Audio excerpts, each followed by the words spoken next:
impossible.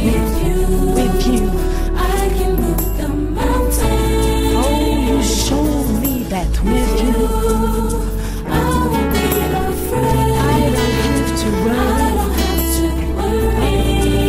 Lord, 'Cause my life is in your hands. thank you.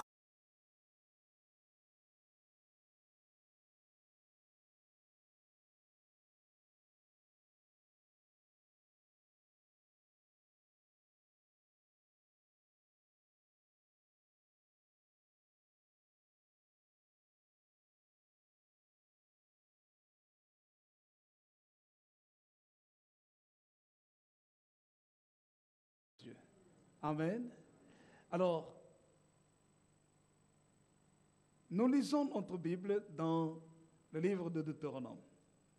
Deutéronome, c'est notre texte de base. Et je voudrais partager quelques points. Vous savez, j'aurais voulu partager avec vous ce que j'ai partagé à la jeunesse. Et Dieu a agi très fortement dans la jeunesse. C'était des moments très forts. Nous avons vu comment beaucoup de jeunes n'arrivent pas à progresser dans leur vie à cause d'une crise identitaire. Deuxièmement, à cause des blessures intérieures. Troisièmement, ces blessures intérieures provoquent la haine et la révolte. Quatrièmement, cette haine et cette révolte produisent des actes de folie. Et à cause de cela, ils reçoivent des paroles négatives qui sont semées dans leur cœur, parce que quand un jeune fait un acte de folie, d'autres parlent mal de lui, n'est-ce pas? Et les adultes parlent mal, et il reçoit ces paroles, et il vit en fonction de ces paroles. En fait, il ne progresse plus dans son existence. Mais nous avons vu combien il faut comprendre qui on est, réaliser son identité, en donnant son cœur et sa vie à Jésus, en acceptant d'être ce que nous sommes, c'est-à-dire en acceptant notre race, nos origines, notre famille, et surtout de savoir que nous sommes créés par Dieu et que Dieu a un plan merveilleux pour notre existence.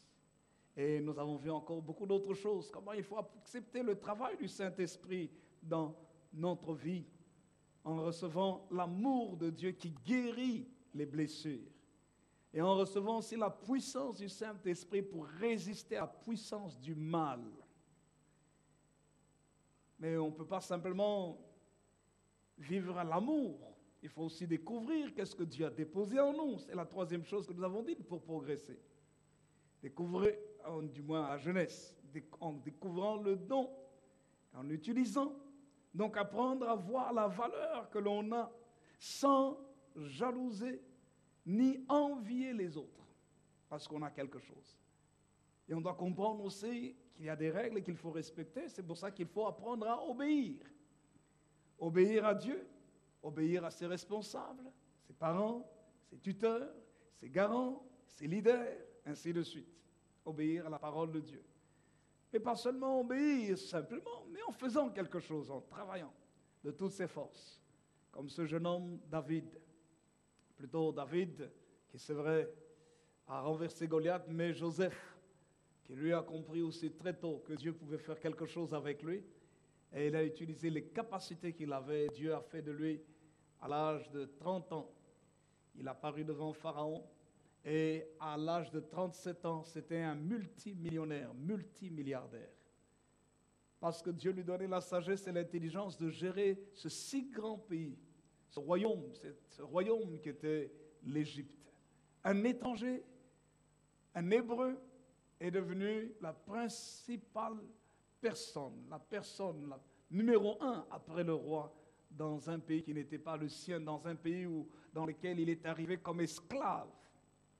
Il est arrivé comme quelqu'un qui a été vendu par ses frères, acheté par un officier du roi, quelqu'un qui a été jeté en prison, accusé injustement, faussement. Mais toutes ces difficultés, il les a surmontées. Quelqu'un qui a été haï par ses propres frères. Ses propres frères ne l'aimaient pas, ses frères voulaient le tuer, mais il a surmonté la haine de ses propres frères. Lorsque Dieu l'a élevé au rang de ministre dans le pays. Un jour, ses frères sont venus, ils ne le reconnaissaient pas. Et il a surmonté la haine ou la vengeance qu'il avait dans son cœur en leur pardonnant. Il les a pardonnés. Il leur a même offert le meilleur endroit du pays de l'Égypte, le pays de Goshen. Et Joseph est un homme extrêmement béni.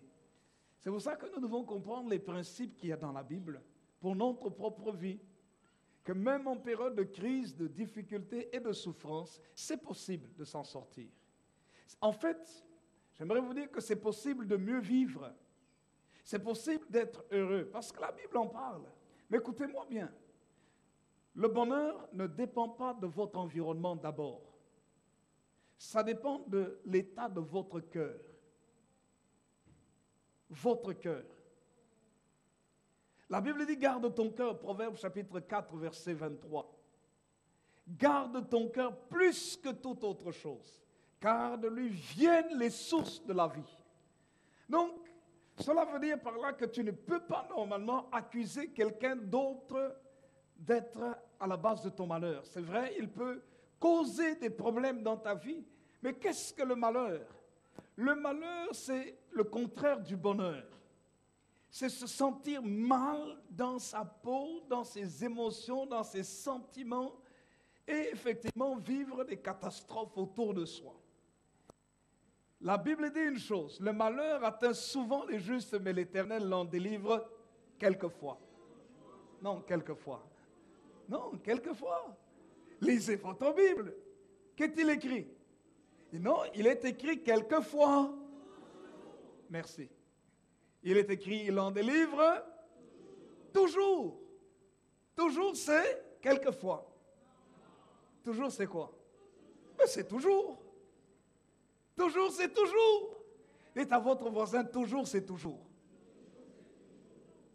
Ça veut dire Dieu te délivrera chaque fois que le malheur arrivera. Et ça, c'est extraordinaire. D'avoir un Dieu si merveilleux. Oh, je ne sais pas comment le dire. D'avoir un Dieu si grand, si bon. Comme on a chanté tout à l'heure, c'est si bon de louer ton nom. Et puis j'ai oublié. De chanter tes louanges, gloire à son saint nom, de chanter, de proclamer sa fidélité chaque jour infiniment. C'est la réalité. Dieu est fidèle. Il y a un chant qui dit Dieu est fidèle, je le crois. Dieu est fidèle, je le crois. Par sa parole, il me conduit. Dieu est fidèle et je peux compter sur lui. C'est la réalité. Dieu est fidèle, je le crois.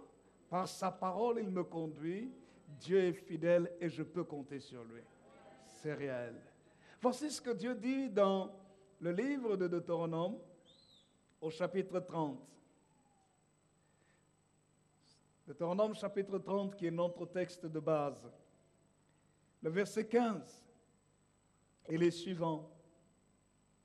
Il est écrit, vois, je mets aujourd'hui devant toi la vie et le bien, la mort et le mal, car je te prescris aujourd'hui d'aimer l'Éternel ton Dieu, de marcher dans ses voies et d'observer ses commandements, ses lois et ses ordonnances, afin que tu vives et que tu multiplies, et que l'Éternel ton Dieu te bénisse dans le pays dont tu vas entrer en possession.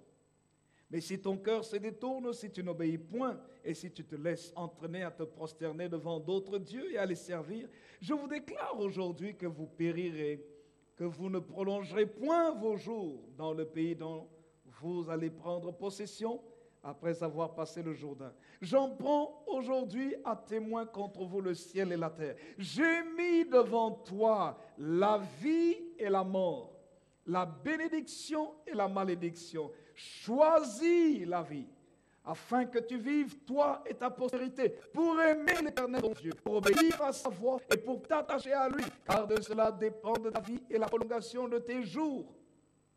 Et c'est ainsi que tu pourras demeurer dans le pays que l'Éternel a juré de donner à tes pères Abraham, Isaac et Jacob. Amen. Quelqu'un dit Amen, la parole de Dieu. Béni soit le Seigneur. Nous avons parlé de 3 choses ensemble la semaine dernière. Dans l'introduction de ce message, comprendre la vie pour en profiter, et en sous-thème, le temps, la valeur et l'opportunité. Nous avons vu que la volonté de Dieu, c'est que nous puissions vivre. Il met le choix devant nous. Beaucoup de gens disent, oui, mais pourquoi Dieu permet le malheur? En fait, Dieu permet les difficultés parce que c'est un choix que nous faisons aussi. Il dit, je mets devant toi la vie et le bien, la mort et le mal, la bénédiction et la vie, mais aussi la malédiction et la mort. Mais Dieu nous conseille. Pourquoi Dieu fait-il cela? C'est simplement pour nous montrer que c'est un Dieu d'amour et de liberté. Parce que dans l'amour, comme je le disais, dans l'amour, il n'y a pas d'obligation. Nous choisissons aussi d'aimer quelqu'un. Nous choisissons d'aimer à cause de certains critères. C'est ça la liberté. L'amour n'est pas une obligation. Tu ne peux pas m'aimer, je ne peux pas t'obliger de m'aimer. Non. Mais tu choisis de m'aimer. Et de la même manière aussi, nous choisissons d'aimer Dieu. Et quand nous choisissons d'aimer Dieu, nous choisissons de marcher avec lui, nous faisons le bon choix. Parce que Dieu possède la vie. C'est Dieu qui possède la bénédiction. Ou d'autres vont appeler cela la chance, la capacité de réussir et d'être heureux dans ce que nous faisons. La bénédiction vient de bénédire et parler favorablement. Quand Dieu parle bien sur toi, la parole de Dieu a la capacité de changer l'environnement pour que ton environnement soit un environnement favorable. Un environnement dans lequel les choses se passeront bien pour toi. Comme lorsque le roi parle pour toi en ta faveur, la parole du roi a une puissance. C'est que toutes les autorités qui sont soumises au roi doivent appliquer cette parole en ta faveur. Même si le roi n'est pas là, les autorités doivent respecter la parole du roi. Et Dieu est le roi des rois. Jésus est le Seigneur des seigneurs. Amen. Lorsque nous acceptons le Seigneur dans notre vie, qu'est-ce que le Seigneur veut? Nous faisons le choix de Dieu. Quand nous faisons le choix de Dieu, Dieu nous demande de l'aimer. La relation que Dieu veut avec nous n'est pas une relation religieuse, entre guillemets. Une relation où je dis, j'aime Dieu parce que je vais à l'église. Je prie le dimanche ou pendant la semaine, quand il y a une réunion, je viens à l'église, ou je prends ma Bible et je fais mes devoirs en tant que bon chrétien. C'est plus que cela. Dieu ne nous appelle pas à faire des devoirs d'abord, mais il nous appelle à avoir une relation d'amour avec lui. Et lorsque nous avons une relation d'amour avec lui, c'est automatique que nous allons accomplir les devoirs. Je donne un exemple. Un homme dans une relation de couple, une femme ne peut pas dire qu'elle aime son mari. Son mari travaille, il fait tout pour prendre soin de la maison, supposons que la femme ne travaille pas. Et le mari rien, le mari tout loin, il fait tout pour que sa femme ne manque de rien, que la maison ne manque de rien. Et puis voilà, le mari rentre à la maison, la femme, tu sais, chérie, je t'aime. C'est bien. Et puis le mari s'assoit peut-être au salon, fatigué, et la femme vient se met à côté d'elle, et tu sais, chérie, tu sais, je t'aime tellement. Le mari a faim. Le ventre est en train d'argouiller. Et puis, elle entend le bruit du ventre de son mari. Le mari entend le bruit de son ventre qui réclame, qui crie famine, famine, famine. Et la femme qui dit, j'aime être à côté de dans tes bras. Je sais que je t'aime. À un moment donné, je sais que tu m'aimes. Est-ce que tu ne peux pas aller préparer quelque chose à manger? Si elle lui dit, oui, mais tu sais que je t'aime, j'aime rester avec toi. Et c'est vrai, mon amour pour toi est sincère, il est profond. Il va dire, je suis désolé, tu ne m'aimes pas comme il faut. Tu m'aimes simplement sentimentalement. Mais l'amour ne s'arrête pas simplement au sentiment. L'amour aussi se manifeste par les œuvres. C'est comme la foi. Dans le livre de Jacques, l'épître de Jacques, Jacques dit que la foi sans les œuvres est morte. Tu ne peux pas dire que tu aimes Dieu que tu ne vois pas. Si tu vois quelqu'un qui est dans un problème et tu lui dis, va en paix, je prierai pour toi, que Dieu soit avec toi. Non. L'amour de Dieu se manifeste par les œuvres. Comme l'amour qu'un homme a vis-à-vis de sa femme se manifeste aussi par les œuvres. Tu vas prendre soin de lui, tu vas lui préparer un bon repas. Quand il va manger le bon repas, tu vas voir comment il va venir vers toi et lui dire, chérie, waouh, le repas que tu as fait, il était extraordinaire. Mouah, mouah, mouah, mouah.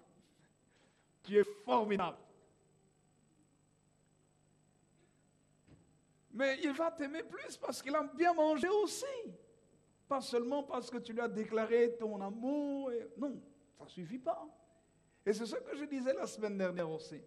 Tu ne peux pas venir dire, Seigneur Jésus, je t'aime, je t'aime, je t'aime. Mais quand il faut venir à l'église, tu es toujours en retard. Non. Quand il faut lire la Bible, tu la lis quand tu veux. Non. Quand il faut venir servir Dieu, tu viens le servir quand tu veux. Non. Il faut savoir comment Dieu veut que nous l'aimions. Je viens de vous parler de l'homme et de la femme. La femme peut dire, moi, c'est quand je dis à mon mari que je l'aime, que je sens que je l'aime. Mais on ne peut pas voir les choses, l'affection et l'amour d'un seul point de vue. L'autre, comment voudrait-il que nous l'aimions, que nous soyons aimés par lui? C'est pour ça qu'il faut apprendre à connaître l'autre. Comment est-ce que tu veux que je t'aime? Mais c'est en parlant avec l'autre, c'est en discutant avec l'autre qu'on voit ce qu'il aime, ce qu'il n'aime pas, ce qui lui plaît, ce qui lui déplaît. C'est comme ça, c'est en ayant une relation. Et c'est la même manière aussi avec nous. Nous ne pouvons pas dire à Dieu, tu sais, je t'aime, et tu viens, tu pries, tu peux même prier pendant une semaine, tu vas jeûner, tu dis, Seigneur, je t'aime, je vais chanter des cantiques pour toi, j'aime la louange, je loue le Seigneur, je suis dans des cantiques, et je ne laisse jamais Dieu me parler. Je ne prends pas le temps de m'asseoir et d'écouter Dieu, de comprendre la pensée de Dieu. Je pourrais tout à fait me tromper. Je veux dire, oui, moi j'aime le Seigneur, j'aime le chanter des cantiques, j'aime ceci, j'aime cela, mais que dit Dieu? Et pour cela, il faut prendre sa parole. C'est dans la Bible que nous apprenons comment Dieu veut que nous l'aimions. Pas simplement sentimentalement, émotionnellement, mais aussi de façon pratique. Et c'est ça que le Seigneur a dit à Israël. Tu vas aimer l'Éternel ton Dieu, mais tu vas aussi obéir à sa voix. C'est qu'il y a une contrainte. Tu vas obéir à la voix de Dieu et tu vas t'attacher au Seigneur. Lorsque tu fais cela, il y a beaucoup de choses qui arrivent dans ta vie. La grâce, la faveur, la prolongation de ta vie, la bénédiction de ta vie. Tu sauras profiter pleinement de la vie. Amen. Quelqu'un peut dire un vrai amen. Frères et sœurs, c'est tellement important. Lorsque nous parlons du temps, de la valeur et de l'opportunité, la première chose dont je parlerai justement, c'est le temps. Si nous voulons aller loin dans notre vie, profiter de la vie, la première chose que nous devons faire, c'est de comprendre le temps de la visitation de Dieu. Profiter de la vie, tu as besoin d'abord de comprendre du temps de la visitation de Dieu. Quand Dieu a parlé ici à Israël, il y a eu un temps où Dieu l'a visité. Et Dieu, un jour, a choisi un homme. Dieu utilise des hommes pour nous visiter, pour nous toucher, pour amener des changements dans notre existence, pour nous conduire dans des moments agréables. Et Dieu a utilisé Moïse, justement, dans Exode au chapitre 3. On nous dit comment Dieu, après de longs moments de souffrance, le peuple d'Israël a tellement souffert. Et la Bible dit qu'il était 4 siècles loin de sa terre promise. Ils étaient en Égypte. Ils ont fait exactement 430 ans en Égypte. Mais ils ont beaucoup souffert aussi en Égypte. Beaucoup souffert. Ils étaient même réduits à l'esclavage. Ils étaient opprimés. Certains enfants étaient tués. Et le temps de la naissance de Moïse, c'était un temps où on tuait tous les mâles, les garçons. On ne voulait pas que ces garçons se multiplient, les enfants d'Israël se multiplient. Alors, le royaume de l'Égypte et le pharaon, roi d'Égypte de l'époque, les accablait. Au plus on l'accablait, au plus ce peuple se multipliait et s'accroissait, nous disent les Saintes Écritures. Et dans Exode au chapitre 1er, le verset 13, il est écrit « Alors les Égyptiens réduisirent les enfants d'Israël à une dure servitude. » Donc vraiment la souffrance, mais c'était le peuple de Dieu. Mais une grande souffrance. La Bible dit au verset 14, « Ils leur rendirent la vie amère par de rudes travaux en argile et en briques et par tous les ouvrages des champs. Et c'était avec cruauté qu'il leur imposait toutes ces charges. » Vous voyez, pourtant c'était le peuple élu de Dieu, mais qui se retrouve dans des souffrances terribles. Mais vous savez, quand vous espérez en Dieu, tôt ou tard, la souffrance doit passer son chemin. Un vent nouveau doit souffler. Et c'est là que nous arrivons dans le chapitre 3 d'Exode. La Bible nous dit que, Exode chapitre 3, le verset 1er et les suivants, il est écrit « Moïse faisait paître le troupeau de Jéthro, son beau-père, sacrificateur de Madian. Et il mena le troupeau derrière le désert et vint à la montagne de Dieu à Horeb. » Verset 2. L'ange de l'Éternel lui apparut dans une flamme de feu au milieu d'un buisson. Moïse regarda et voici le buisson était tout en feu et le buisson ne se consumait pas. Moïse dit, je veux me détourner pour voir quelle est cette grande vision et pourquoi le buisson ne se consume point. L'Éternel vit qu'il se détournait pour voir et Dieu l'appela du milieu du buisson et dit, Moïse, Moïse, et Moïse répondit, me voici. Regardez ce qu'il est écrit. Le verset 7. Qu'est-ce que Dieu dit à Moïse? Dieu dit, l'Éternel dit, j'ai vu la souffrance de mon peuple qui est en Égypte et j'ai entendu les cris que lui font pousser ses oppresseurs, car je connais ses douleurs. Dites à quelqu'un, Dieu connaît tes douleurs. Dites, car je connais ses douleurs. Dites à votre voisin, Dieu ne s'arrête pas à la connaissance des souffrances. Dites à votre voisin, Dieu vient pour délivrer aussi. Et il est écrit au verset 8, je suis descendu pour le délivrer de la main des Égyptiens et pour le faire monter dans ce pays, dans un bon et vaste pays, dans un pays où coule le lait et le miel, dans les lieux qu'habitent les Cananéens, les Héthiens, les Amoréens, les Phéréziens et les Éviens et les Jébusiens. Voici les cris d'Israël sont venus jusqu'à moi et j'ai vu l'oppression que leur font souffrir les Égyptiens. Maintenant, va, je t'enverrai auprès de Pharaon et tu feras sortir mon peuple d'Égypte, tu feras sortir d'Égypte mon peuple, les enfants d'Israël. Amen. Oh, ça c'est formidable. Ça c'est une histoire que j'aime. J'aime beaucoup cette histoire.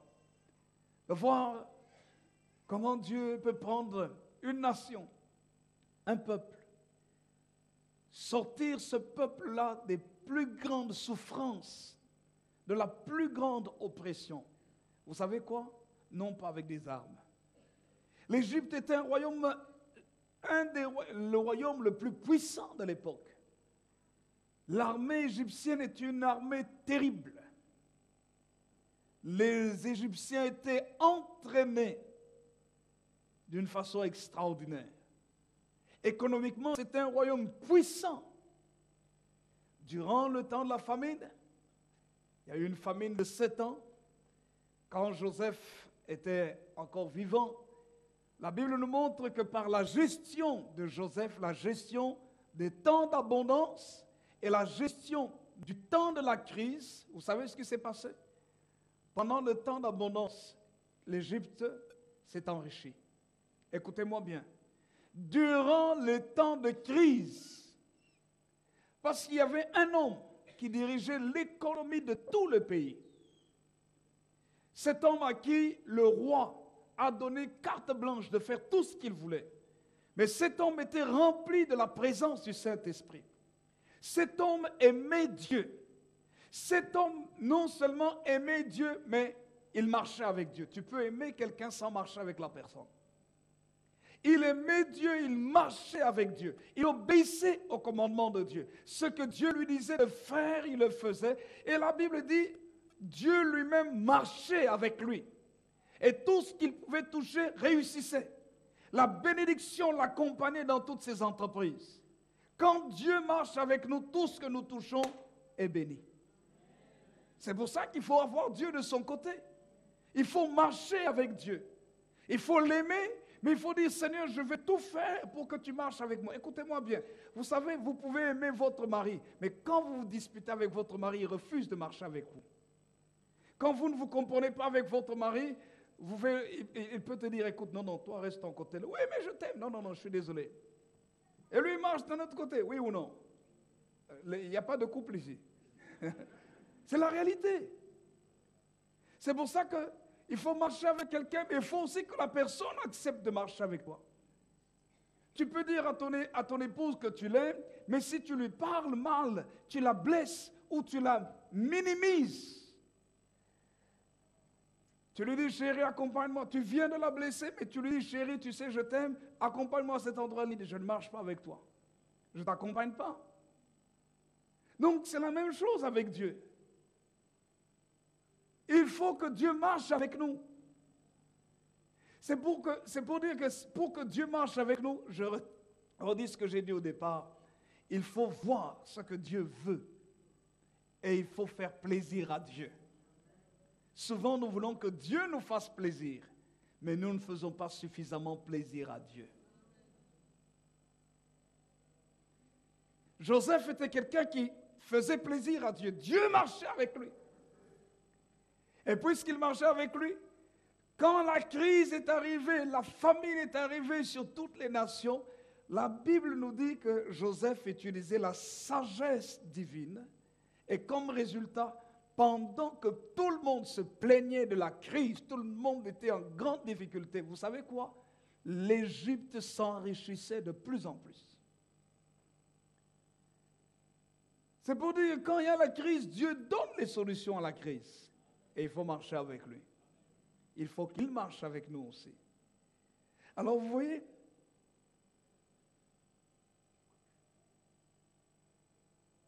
je reviens à notre texte de Moïse. Qu'est-ce qui se passe? Dieu dit, j'ai vu la souffrance de mon peuple.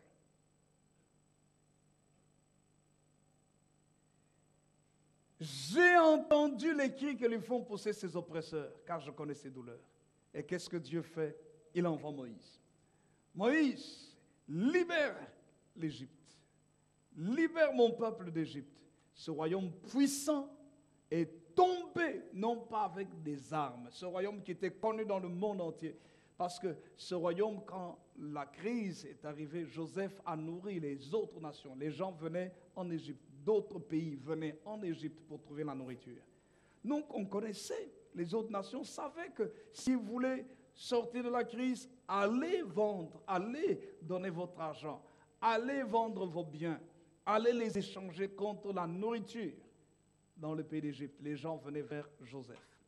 C'est comme ça que sa famille a quitté le pays de Canaan pour se retrouver en Égypte, ses frères du moins, pour pouvoir justement acheter de la nourriture, parce qu'ils avaient appris que l'Égypte ne souffrait pas la crise à cause d'une personne qui marchait avec Dieu. Alors, vous voyez frères et sœurs, quand nous sommes en train de parler de Moïse qui délivre maintenant Israël, Moïse délivre Israël parce que c'était le temps de Dieu pour que ce peuple sorte des années de souffrance. Je crois que c'est le temps de Dieu aussi pour que plusieurs sortent des années de souffrance. C'est le temps de Dieu. C'est pour ça qu'il faut comprendre, nous avons dit le premier point, comprendre le temps de la visitation de Dieu. Vous savez, ce qui est triste, c'est quoi? C'est quand nous ne comprenons pas le temps. Le temps où Dieu est en train de faire quelque chose dans notre vie.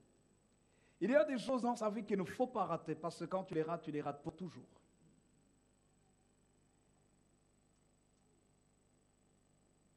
Dieu a utilisé un homme. Heureusement que le peuple de l'époque a compris que Dieu venait le visiter, même s'ils étaient encore rebelles, mais ils sont quand même sortis de l'Égypte. Ils ont été délivrés. Où est-ce que Dieu les conduisait? Dieu les conduisait hors de leur souffrance, hors de l'esclavage, hors de l'humiliation, hors du rejet. Dieu était en train de les sortir de là, hors de l'anonymat, ou plutôt même de la mauvaise réputation, ou simplement du mépris et du déni de la personne. C'était un peuple que les Égyptiens ne considéraient pas. Les Égyptiens ne respectaient pas. Peut-être que tu n'es pas considéré, peut-être que tu n'es pas respecté. Mais quand Dieu commence à te visiter, sache très bien qu'il va te sortir de là. Il sort du rejet. Il sort des temps de souffrance. Il sort des brimades. Il sort des humiliations. Et qu'est-ce qu'il fait? Il te glorifie. Il t'élève. Et c'est ce que Dieu a fait avec Israël. Il a cassé le pouvoir de la souffrance. Vous savez, quand Dieu a cassé le pouvoir de la souffrance, quand vous lisez la parole de Dieu, vous allez comprendre une chose, en lisant le livre d'Exode, que la souffrance dans laquelle Israël était plongé, écoutez-moi bien, ce n'est pas écrit noir sur blanc dans le texte d'Exode, et nous le comprenons, que c'était la haine du diable et des démons contre le peuple choisi par Dieu.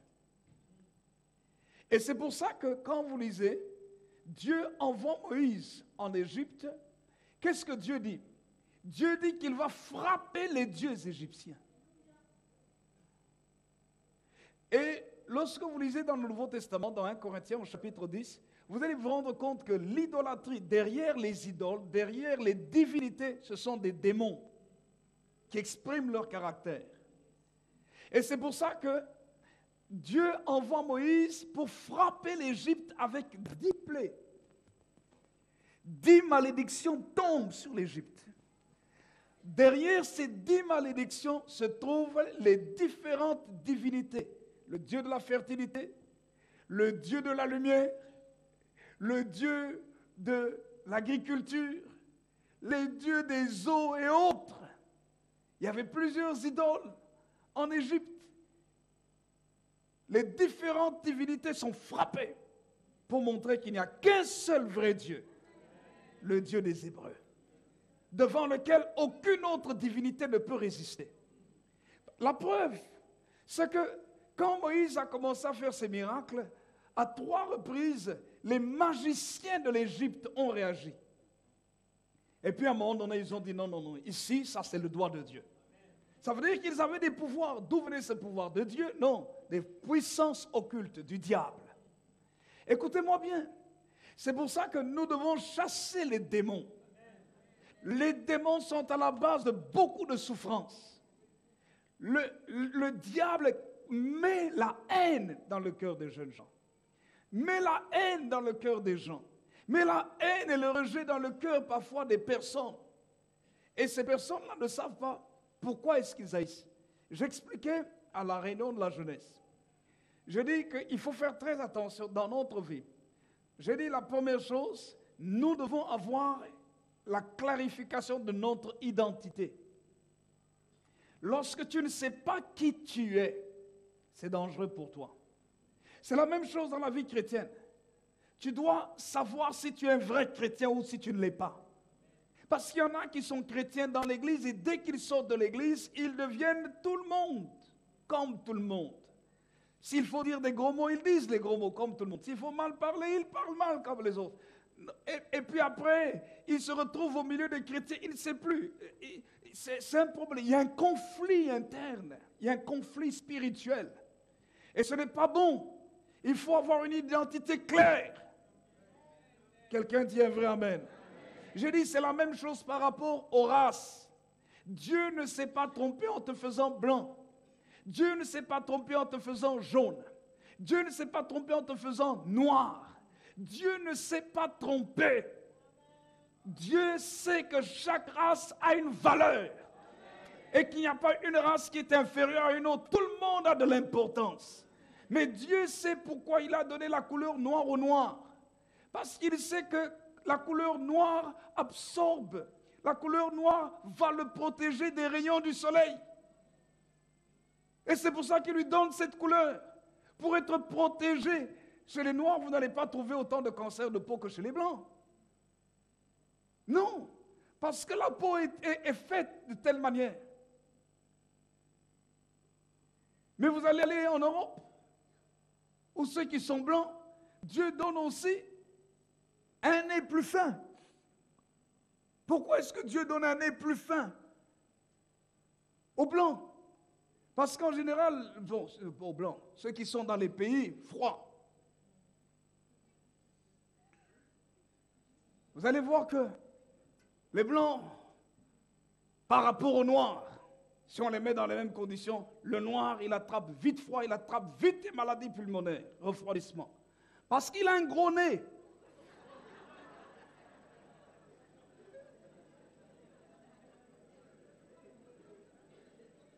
Et comme il a un gros nez, qu'est-ce qui se passe? L'air entre. Et l'air froid le refroidit plus facilement. Mais celui qui a un nez fin, l'air entre, mais il se réchauffe plus vite par rapport à celui qui a un nez épaté. Dieu ne s'est pas trompé. Alors c'est pour ça qu'il faut bénir le Seigneur pour ce que l'on est. Quelqu'un peut dire un vrai amen. Nous acclamons le Seigneur Jésus ensemble.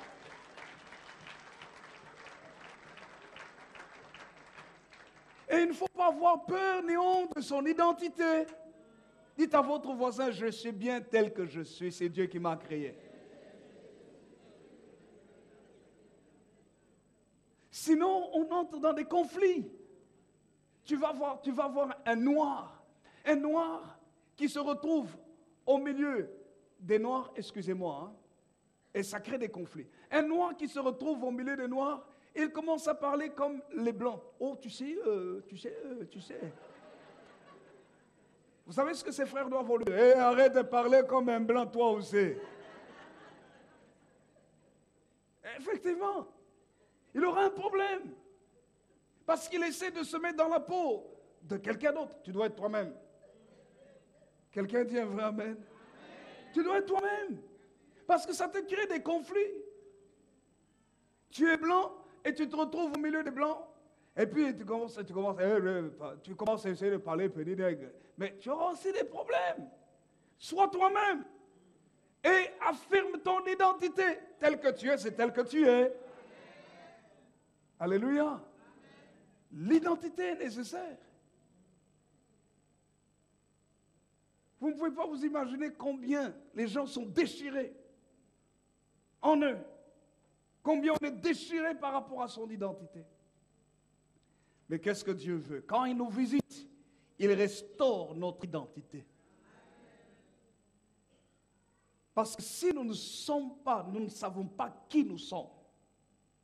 Vous voyez, c'est pourquoi, même quand quelqu'un a grandi loin de ses parents, il doit tout faire pour savoir qui il vient. Même s'il ne connaît pas ses parents, il peut être guéri en donnant sa vie à Jésus, en disant, même si mes parents ne m'ont pas mis au monde, ou je ne sais pas qui ils sont, où ils sont, je ne les ai jamais connus, je sais une chose, au travers de mes parents naturels, il y a mon Père Céleste qui m'a créé. Là, ça remet les choses en place. Dieu donc vient nous faire sortir des blessures intérieures. Et j'expliquais à la jeunesse, je dis, vous savez, vous ne pouvez pas vous imaginer comment est-ce que La haine, c'est des démons. Quand tu as un problème d'identité, que tu as des blessures à l'intérieur, qu'est-ce qui va? Ces blessures non guéries vont commencer à générer la haine. Tu en voudras à tout le monde. Quelqu'un te dira quelque chose de bien, tu vas te révolter, tu vas te disputer. Il y a des gens qui ne font que se disputer avec tout le monde. Mais ces gens-là ont un problème. Ils voient le problème chez les autres. Ce n'est pas les autres, c'est eux-mêmes, leur propre cœur. Parce qu'ils ont peut-être subi le rejet, l'abandon, des disputes, des incompréhensions, et ainsi de suite. Alors, la haine contre la société, la haine vis-à-vis des autres, et même la haine vis-à-vis de soi-même. J'expliquais comment des jeunes gens peuvent aller se suicider. C'est pour ça que Dieu ne veut pas que nous gardions des mauvais sentiments dans notre cœur. Le mauvais sentiment dans notre cœur attire les puissances démoniaques. L'esprit de la haine, c'est comme une semence qui grandit dans le cœur, qui va prendre le contrôle des sentiments, qui va prendre le contrôle de la tête, qui va prendre le contrôle du corps. C'est une puissance démoniaque maléfique. Quelqu'un peut être mince, mais cette personne, quand la haine se déclenche, une force surnaturelle sort de cette personne. Je me rappelle un jour, il y a plusieurs années, nous étions en train de prier pour une jeune fille. Cette jeune fille était mince. Mince, je vous assure. Vous savez, pendant qu'on était en train de prier, les démons se sont manifestés. Et à un moment donné, le Saint-Esprit me dit que c'est l'esprit de la haine. Non, on est en train de prier. Non, ce n'est pas que le Saint-Esprit m'a dit. Nous étions en train de prier. Nous posons la question à l'esprit. Au travers de la bouche de la personne, de l'enfant, de la jeune fille, les démons parlent. Le démon dit qu'il s'appelle haine. Nous n'avions pas bien compris. Comment tu t'appelles? Il dit haine. Haine. L'esprit de la haine se manifeste. Vous savez, il a tapé une de ses forces. Nous étions au moins 4 hommes pour la maîtriser. C'était problématique. Elle se débattait dans tous les sens et on voyait comment cet esprit voulait lui faire du mal, cogner sa tête par terre, en fait la détruire. Mais pour la maîtriser, nous étions des hommes. Mais pour la tenir, pour qu'on ne lui fasse pas du mal, c'était un problème. Elle avait une force surnaturelle. J'expliquais aux jeunes gens que ces esprits de haine, vous ne les voyez pas, mais c'est spirituel. Ils sont des biceps, ils sont des muscles. Comme vous voyez les bodybuilders là, les gens qui ont gonflé les muscles, la tête, tout est gonflé chez eux. Toi, tu vois une personne mince qui marche, mais autour de la personne, c'est cet esprit-là qui marche. Toi, tu ne vois rien. Et quand maintenant cette personne doit détruire, il n'y a plus de sentiment. Elle détruit. Mais avec une force, une violence, tu te dis, mais ce n'est pas normal, ça c'est animal. C'est spirituel. Et Israël était la proie de ces puissances démoniaques. Et c'est pour ça qu'il a fallu l'intervention de Dieu par la puissance du Saint-Esprit. Un homme devait être rempli de la puissance de Dieu, Moïse, pour venir casser le pouvoir spirituel de la souffrance qui était sur Israël. Les démons de la méchanceté, de la haine contre le peuple de Dieu s'étaient levés pour l'opprimer, l'écraser, l'empêcher d'être heureux. Et pour que ce démon quitte, les armes humaines n'étaient pas nécessaires. Mais il fallait des armes spirituelles. Et c'est pour ça que Dieu a dit à Moïse, je suis avec toi pour libérer mon peuple. Moïse part en Égypte avec un bâton. Et Dieu lui dit, frappe les eaux de la mer. Les eaux vont se transformer. Toutes les eaux de l'Égypte sont devenues du sang pour montrer comment Dieu a frappé. Il dit, jette la poussière en l'air. La poussière se transforme en poux. Dieu dit, il y aura des ténèbres dans tout le territoire. Il y aura des grêlons qui vont tomber. Certains grêlons avaient 50 kilos, frères et sœurs. Vous pouvez vous rendre compte là, de la grêle qui tombe, 50 kilos. C'est terrible. La puissance de la destruction est tombée. C'est Dieu qui frappait les esprits de l'Égypte, qui agissaient et qui se manifestaient derrière les hommes. Et quand toutes ces puissances sont tombées, Dieu a amené le jugement, non seulement sur les hommes, mais sur le monde spirituel. Il a libéré le peuple de Dieu. C'est pour ça que nous chassons les démons. Parfois, tu es dans une souffrance, tu ne comprends pas pourquoi ta famille est dans la souffrance, toi tu souffres et tes enfants souffrent. Cette souffrance-là passe de génération en génération. Il y a une puissance de haine qui est contre toi. Et pourquoi nous venons dans la maison de Dieu? Pour dire, Seigneur, délivre-nous. Seigneur, libère ta puissance. Et lorsque nous prions, quand il y a le temps de la visitation, la puissance du diable tombe. Écoutez-moi bien, écoutez-moi bien. Et je vais m'arrêter pour ce point, pour comprendre le temps de la visitation de Dieu. Luc chapitre 19. C'est très important, c'est capital de comprendre le temps de la visitation. Luc chapitre 19. Si nous ne saisissons pas le temps de la visitation de Dieu, nous nous exposons à des plus grands malheurs dans notre vie. Quand vous lisez Luc chapitre 19, il y a des choses extraordinaires. Vous allez constater qu'il y a un temps de visitation. Il y a des gens qui ont saisi ce temps où Dieu les visitait, où Jésus passait par là. La première personne dont on nous parle, dans Luc chapitre 19, du verset 1er jusqu'au verset 10, c'est Zachée. Jéricho était une des villes, quand vous lisez, c'était la première ville qui a été maudite lorsque Josué a conquis la terre promise. À partir de Josué chapitre 6 et les suivants. Josué a placé l'interdit ou la malédiction sur Jéricho. Donc on pourrait dire que c'était une ville, la ville des palmiers comme on l'appelle, qui avait quelque part reçu une malédiction. Mais Jésus entre dans Jéricho et traverse la ville. Écoutez-moi bien. Ça veut dire que vous pouvez avoir vécu sous une forme de malédiction et que le porteur de la bénédiction est en train de traverser. La Bible dit Jésus traversait la ville. Ça veut dire qu'il n'allait pas s'établir. Il y a des choses qui sont passagères, mais qui sont des choses qui sont nécessaires pour notre salut. Et si nous ne les saisissons pas, nous passons à côté de beaucoup de choses. La Bible nous dit, dans cette ville de Jéricho, il y avait un homme riche appelé Zachée, chef des collecteurs d'impôts, des publicains. Il a entendu que Jésus passait par là. Qu'est-ce qu'il a essayé de faire? Il cherchait à voir Jésus. La Bible dit qu'il y avait la foule. Jésus est en train de traverser la ville qui avait été maudite par Josué sous les directions de Dieu. Sous la direction de Dieu. Et la Bible dit que Jésus passant par là, cet homme riche qui était de petite taille, a voulu voir qui était là, a voulu voir Jésus. La parole de Dieu nous dit que la foule était nombreuse et on ne pouvait pas lui permettre de voir le Seigneur parce qu'il était de courte taille. Qu'est-ce qu'il a fait? Le verset 4 nous dit, Zachée courut. Luc chapitre 19, verset 4. Il courut en avant, monta sur un sycomore pour le voir parce qu'il devait passer par là. Voyez, parce qu'il devait passer par là. Lui, il a couru, monté sur un arbre. Qu'est-ce que cela veut dire? Il s'est humilié. Lui, l'homme riche, n'a pas eu peur de devenir comme un enfant.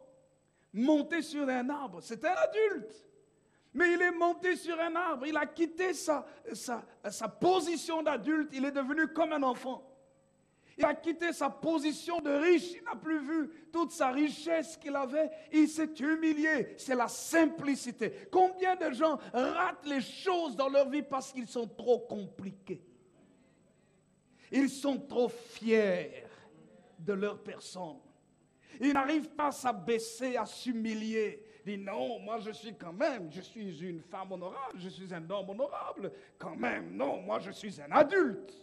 Alors vous me demandez de sauter comme les enfants, restez calmes. Oh, mais Jésus est en train de passer. Oh non, non, non, non, non, ça c'est pour vous les jeunes, c'est pas pour nous. Zachée était un homme important. La Bible dit que c'était un chef.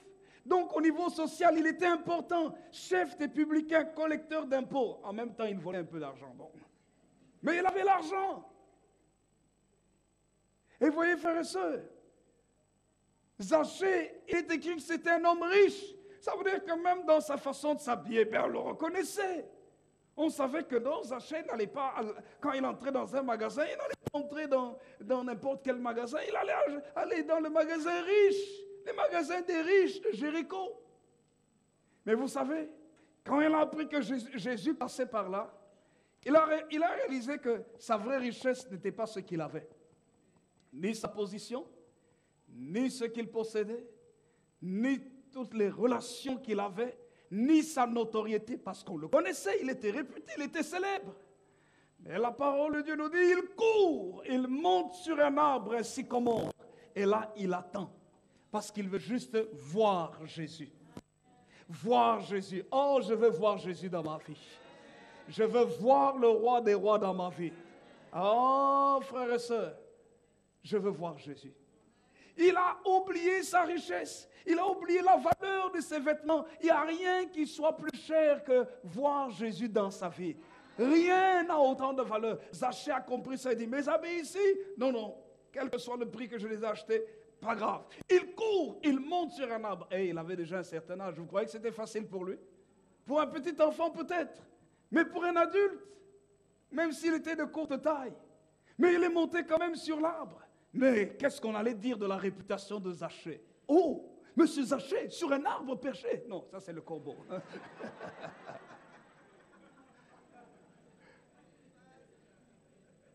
Alléluia. Zachée. Mais il a dit, peu importe ce que les gens disent. Moi, je veux voir Jésus. Peu importe ma réputation, moi, je veux voir Jésus. Peu importe mes biens, ma richesse, moi je veux voir Jésus. C'est ce qu'il a fait. Combien de gens passent à côté des choses parce qu'ils disent, qu'est-ce que les autres vont dire? Qu'est-ce que les autres vont dire? Ma réputation, je suis quelqu'un, tout le monde me connaît. Zachée n'a pas vu ça. Il est parti, il a grimpé sur un arbre, il attendait. Et vous savez, en Jésus, la Bible dit, lorsque Jésus fut arrivé. Verset 5. Il est écrit, lorsque Jésus fut arrivé à cet endroit. Ça veut dire qu'il y a un mouvement de Jésus. Jésus ne s'arrête pas. Il y a des choses que Dieu est en train de faire, il ne va pas s'arrêter. C'est toi qui dois courir derrière lui. C'est toi qui dois être prêt à recevoir le temps de la visitation. Lorsque Jésus fut arrivé à cet endroit, il leva les yeux. Et il lui dit, verset 5, Zachée, à toi de descendre. Ça veut dire, dépêche-toi. Il y a des choses qu'il ne faut pas rater, dépêche-toi. Ça veut dire, ne perds pas le temps. À toi de descendre, car il faut que je demeure aujourd'hui dans ta maison. Quand Jésus veut venir dans ta maison, il change les choses. Il amène la vraie vie. Il amène la bénédiction. Il amène le vrai bonheur dans ta vie. Oh, la Bible dit, Zachée, verset 6, se hâta de descendre et le reçut avec joie. Voyant cela, tous murmuraient. Vous voyez, tous murmuraient. Et il disait, il est allé loger chez un homme pécheur. C'est terrible, hein? Tous murmuraient. Les gens n'étaient pas contents que Jésus passe par là. Vous savez, quand vous saisissez le temps où la grâce de Dieu doit venir dans votre vie, hein, il y en a qui ne seront pas contents. Que ta situation change, qu'il commence à voir que tes enfants reviennent à la maison, que tes enfants grandissent bien, que ton mari qui faisait n'importe quoi se calme et il est bien, et qu'on commence à prendre soin de toi, et que tu évolues bien, tout le monde est dans la crise, mais toi, les choses changent pour toi, peut-être que tu achètes même une nouvelle voiture. Ah, sache très bien que tous ne seront pas contents. Tous ne seront pas contents. Tu vas faire quoi? La Bible dit, verset 8, mais Zachée, se tenant devant le Seigneur, lui dit, Seigneur, voici, je donne aux pauvres la moitié de mes biens. Et si j'ai fait tort, quelque chose à quelqu'un, je lui rends le quadruple. Jésus lui dit, le salut est entré aujourd'hui dans cette maison. Parce que celui-ci, regardez ce qu'il est écrit, celui-ci est aussi un fils d'Abraham. Car le Fils de l'homme est venu chercher et sauver ce qui était perdu. Ça veut dire que Jésus vient lui dire, parce que les gens sont en train de condamner Zachée, mais Zachée dit au Seigneur, Seigneur, voici ce que je vais faire. Ça veut dire que Zachée décide de changer sa façon de vivre. Il dit, à partir de maintenant, je ne veux plus vivre une vie égoïste, centrée sur moi-même. Quand Dieu te visite, arrête de vivre une vie égoïste. Oh, moi, je veux seulement aller à l'église pour moi-même. Prends des gens avec toi, amène-les dans la maison du Seigneur. Oh non, moi, je veux seulement acheter mon beefsteak pour moi-même. Non, quand c'est la période de Noël, fais des courses. Va dans les rues, distribue aux gens, aux pauvres qui sont là, aux mendiants qui sont là. Dis non, voilà, ne leur achète pas un steak. Parce que si tu leur achètes un steak, s'ils n'ont pas un endroit pour préparer, comment vont-ils manger? Tu risques de les amener à être des cannibales. Non. Cherche des choses qui sont préparées. Dans un magasin, tu dis non. Ou bien, je vous invite au restaurant, commandez ce que vous voulez. C'est donner aux pauvres. C'est aider les pauvres. Voyez, frères et sœurs, Zachée dit, je donne la moitié de mes biens aux pauvres. Si j'ai fait tort de quelqu'un, et si j'ai fait tort de quelque chose à quelqu'un, je lui rends le quadruple. Ça veut dire, je vais régler les problèmes que j'ai avec les autres. Je veux arranger mon problème. Je ne veux pas avoir de problème. Je veux m'humilier et je vais réparer et je vais même rendre 4 fois plus.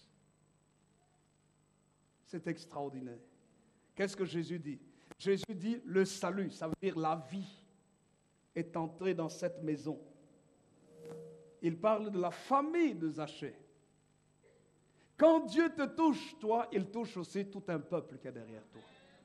Et le salut est entré aujourd'hui dans cette maison parce que celui-ci est aussi un fils d'Abraham. Il est en train de proclamer quoi ici?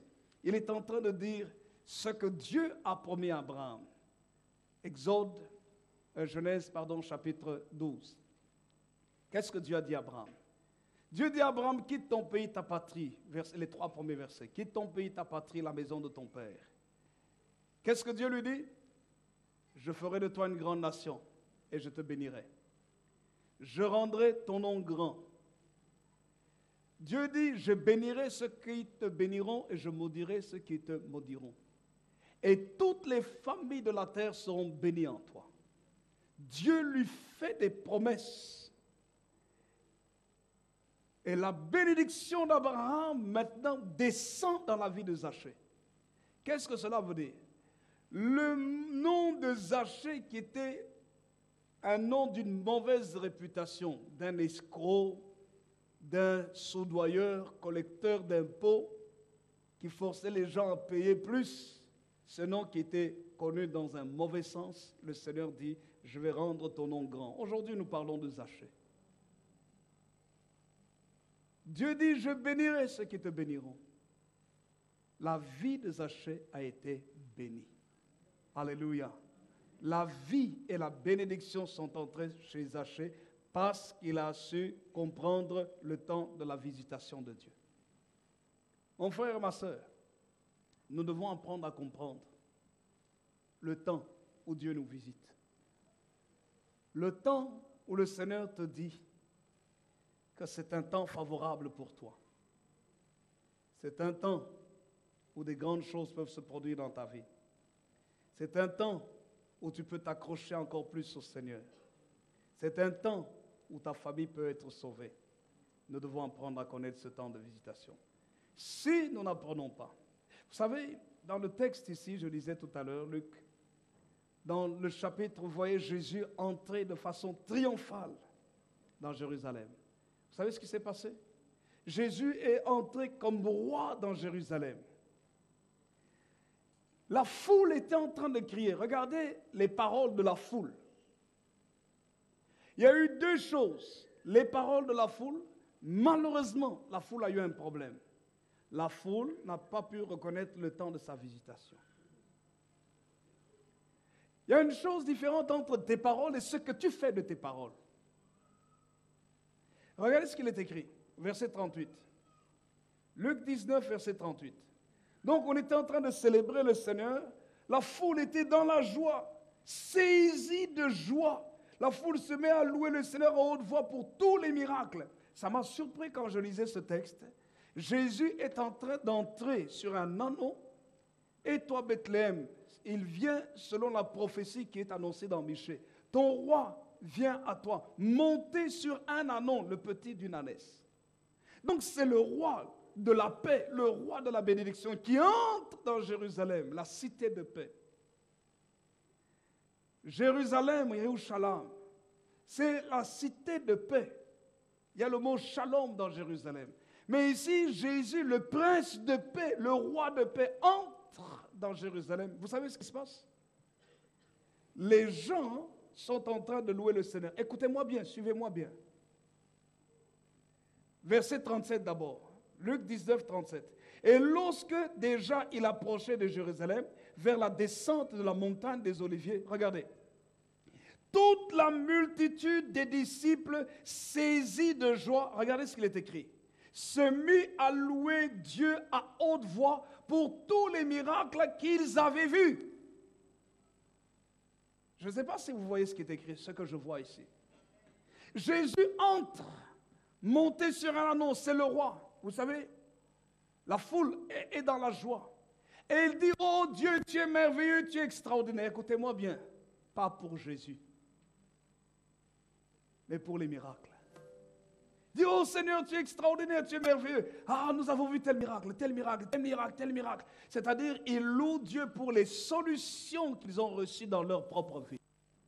Combien de gens n'adorent pas Dieu parce qu'ils ont été guéris, parce qu'ils ont été sortis d'un problème, parce que telle situation compliquée, ils sont sortis, Dieu est intervenu. Alors ils disent, oh Seigneur, tu es merveilleux parce que tu as fait des miracles. Frères et sœurs, vous savez quoi? Ils ont loué Dieu de tout ce qu'ils recevaient, tout ce qu'ils pouvaient manger, et n'ont pas loué Dieu à cause de Jésus. Trop de gens louent Dieu parce qu'ils reçoivent la guérison, la paix, la joie, la santé, mais ils n'aiment pas, ils ne s'accrochent pas, ils ne célèbrent pas vraiment Jésus, même quand Jésus ne leur donne rien. Écoutez-moi, regardez ce qu'il est écrit. Verset 38. Les paroles qui sortent de leur bouche. Béni soit le roi qui vient au nom du Seigneur. Paix dans le ciel et gloire dans les lieux très hauts, n'est-ce pas? Paix dans le ciel et gloire dans les lieux très hauts. Verset 39. Quelques pharisiens du milieu de la foule dirent à Jésus, Maître, reprends tes disciples. Et il répondit, je vous le dis, s'ils se taisent, les pierres crieront. Regardez maintenant ce qu'il est écrit. Et ça, c'est dramatique. Jésus pleure. Jésus pleure sur cette ville qui vient de l'accueillir, avec beaucoup de joie, qui vient de l'accueillir, en proclamant béni soit le roi, qui vient au nom du Seigneur. Mais pour eux, ce qui les intéressait plus, c'est plus les miracles qu'ils avaient reçus. Regardez ce qu'il est écrit. Verset 41. Comme Jésus approchait de la ville, comme il approchait de la ville, Jésus, en la voyant, pleura sur elle et dit, si toi aussi, au moins en ce jour qui t'est donné, tu connaissais les choses qui appartiennent à ta paix, mais maintenant elles sont cachées à tes yeux. Verset 43. Il viendra sur toi des jours où tes ennemis t'environneront de tranchées, t'enfermeront et te serreront de toutes parts. Ils te détruiront, toi et tes enfants, au milieu de toi, et ils ne laisseront pas en toi pierre sur pierre. Regardez. Parce que tu n'as pas connu le temps où tu as été visité. C'est fort. Il dit, tu n'as pas connu le temps où il fallait t'attacher à Jésus plutôt que t'attacher à ses miracles. Tu n'as pas connu le temps où tu devais véritablement faire Jésus le roi de ta vie. Ce peuple criait, béni soit le roi qui vient au nom du Seigneur, au verset 35. Regardez. Ce peuple dit au verset 38, paix dans le ciel et gloire dans les lieux très hauts, n'est-ce pas? C'est ça qui est écrit dans le texte. Quand Jésus parle de Jérusalem, qu'est-ce qu'il dit? Jérusalem, toi tu... Oh, ça c'est moi qui paraphrase. Tu vois la paix et la joie dans le ciel.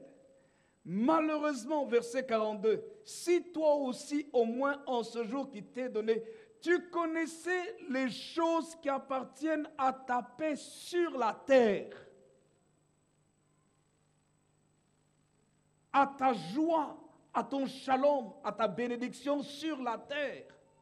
Ça veut dire que beaucoup attendent des choses dans le ciel alors que Jésus vient les visiter pour leur donner déjà sur la terre. Jérusalem, Jésus pleure. Il dit, tu annonces la paix dans le ciel. Il dit, paix dans le ciel, gloire dans le lieu très haut. Et tu ne sais pas que moi sur la terre, je suis ton shalom, celui qui amène ta paix, celui qui amène ta joie, celui qui amène la libération de tes souffrances. Tout ce que tu vois, c'est ce que je t'ai donné. Les miracles, les signes, les prodiges. Mais tu ne me vois pas, moi, en tant que personne à part entière.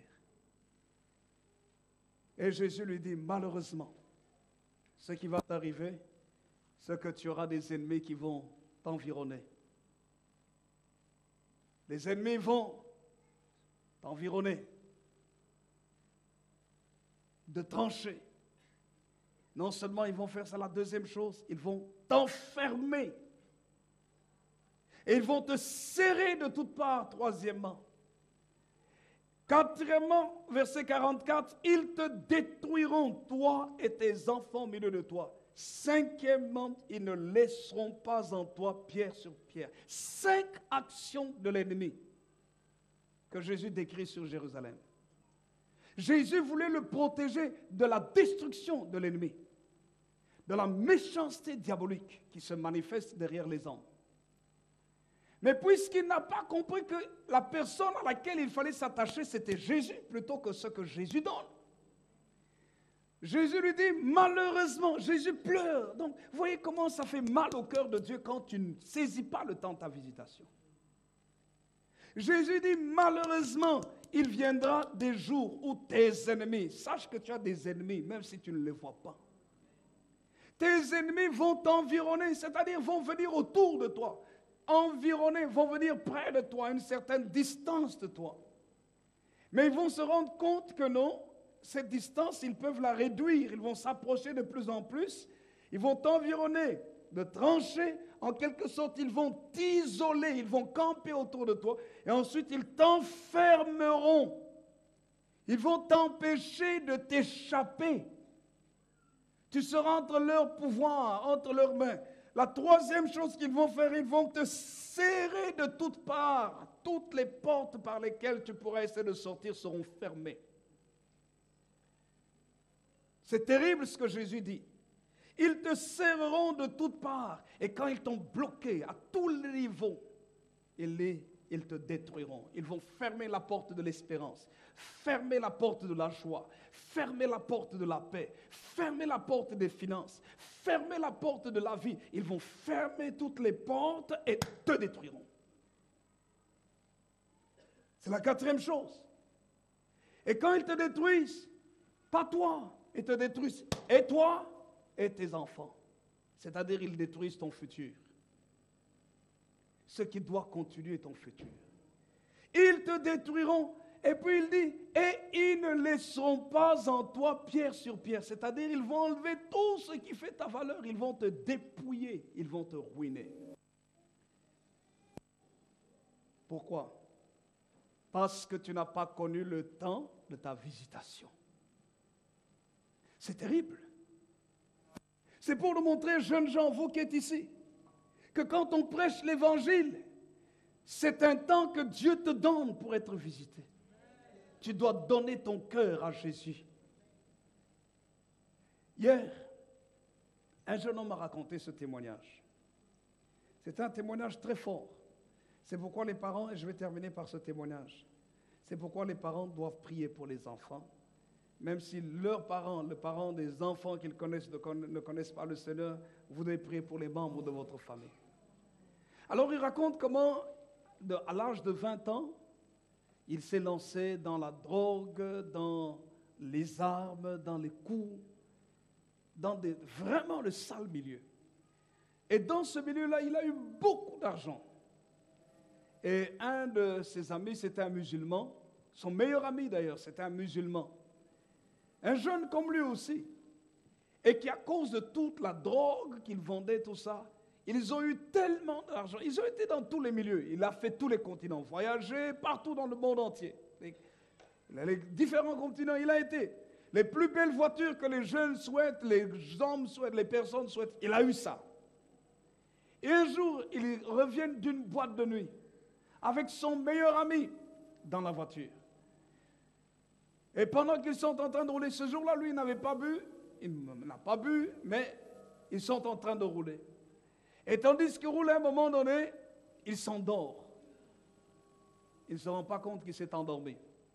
Il s'endort. S'endort au volant, bien sûr, l'accident se produit. Pas contre une voiture, je crois que c'est contre un arbre. Un arbre. La voiture est écrasée. À tel point que son ami qui est à côté de lui, les membres sont coupés. Les jambes broyées. La tête, son meilleur ami, son meilleur ami. La tête, il voit des choses qui sortent de sa tête. Et il est là, à côté. Et lui, il ne sait pas comment il s'en sort. Il prend le téléphone, il téléphone à sa tante. Voilà, nous sommes dans tel... La première chose que sa tante lui parle, je crois, c'est au sujet de la Bible ou de Dieu ou quelque chose comme ça. Et puis ensuite, on lui dit de téléphoner aux ambulances. Il téléphone à l'ambulance. Pendant ce temps, il croit que son ami est vivant. Non, il téléphone d'abord à ses amis. Il dit non, nous venons d'avoir un accident. Voilà, je crois que mon ami là est en train de mourir. Et il va mourir. Et ses amis, bien sûr, disent non, arrête, qu'est-ce que tu es en train de dire là? C'était vers 5h30 du matin, quelque chose comme ça. Et puis, pour finir, ils sont convaincus que c'est ça. Ils disent, non, appelle vite l'ambulance. Et ils téléphonent, et puis l'ambulance vient, le localise. Et puis, il ne sait pas, lui se retrouve dans le coma. On a dû le plonger dans un coma artificiel. Et lui, pendant tout ce temps, il croyait que son ami était vivant, parce qu'il s'est retrouvé à l'hôpital. Et là, dans l'hôpital, là, il voyait son ami qui était assis à côté de lui. Mais il ne savait pas qu'il était dans le coma. Bon, je raccourcis l'histoire. Bref, pour finir, c'est que quand il s'est réveillé, ce qu'on lui a dit, sa tante lui a parlé simplement de Jésus et de la Bible. Et puis, un jour, il s'est levé. Il avait encore des traces de sang sur lui. Puis, il a demandé aux infirmières qu'il puisse aller se laver. Il s'est lavé. Qu'il est rentré dans sa chambre, il a senti comme quelque chose qui a soufflé. Il ne savait pas décrire ce que c'était. Quelque chose qui est venu dans sa chambre et qui a comme emporté quelque chose. Et il ne voyait plus son ami là, qui était mort, un musulman. Frères et sœurs, pour juste abréger l'histoire, il est en train de raconter comment il était mort. Comment, si la main de Dieu n'était pas là, aujourd'hui il serait mort. Son meilleur ami est mort sur le coup. Et lui, il est resté vivant. Il ne priait pas. Il s'est dit, j'ai eu tout dans ma vie. De l'âge de 20 ans à 30 ans, il vivait dans ce milieu-là. Son ami a laissé des millions et des millions d'euros. C'était un millionnaire en euros. Toute la richesse est restée. Ce jeune homme témoigne en disant que de toute cette vie que j'ai vécue, ce n'est pas ça la vraie richesse. La vraie richesse, c'est d'avoir Jésus dans sa vie. Et aujourd'hui, il veut témoigner partout de ce que Jésus est la vraie richesse. Il dit, j'ai eu tout ce que je pouvais vous désirer. Frères et sœurs, connaissez le temps de la visitation. c'est de saisir Jésus dans sa vie. Ne passe pas à côté du temps de la visitation pour t'attacher réellement à Jésus. Enlève de ton cœur et de ta vie les choses mauvaises et attache-toi au Seigneur. Tu jouiras de la paix, tu jouiras du bonheur. Lorsque le diable viendra, les malheurs viendront, ils vont s'arrêter loin de toi. Jésus a dit à Jérusalem, il a pleuré, il dit, tu n'as pas connu le temps où tu as été visité. Et regarde maintenant tous les malheurs qui vont t'arriver. Frères et sœurs, c'est un temps où maintenant les malheurs doivent quitter ta vie. Où tu ne dois pas seulement dire Seigneur, merci pour la guérison, Seigneur, merci pour ceci. Tu dis Seigneur, merci pour ta personne. Et je veux rester attaché à toi. Je veux que tu sois réellement le roi dans ma vie. Et la grâce de Dieu viendra et coulera dans ta vie jusqu'à la fin de tes jours. Tu vivras, comme la Bible dit, une vie heureuse, rassasiée de jour. C'est ce que Dieu veut pour nous. Que le Seigneur notre Dieu bénisse sa parole aujourd'hui.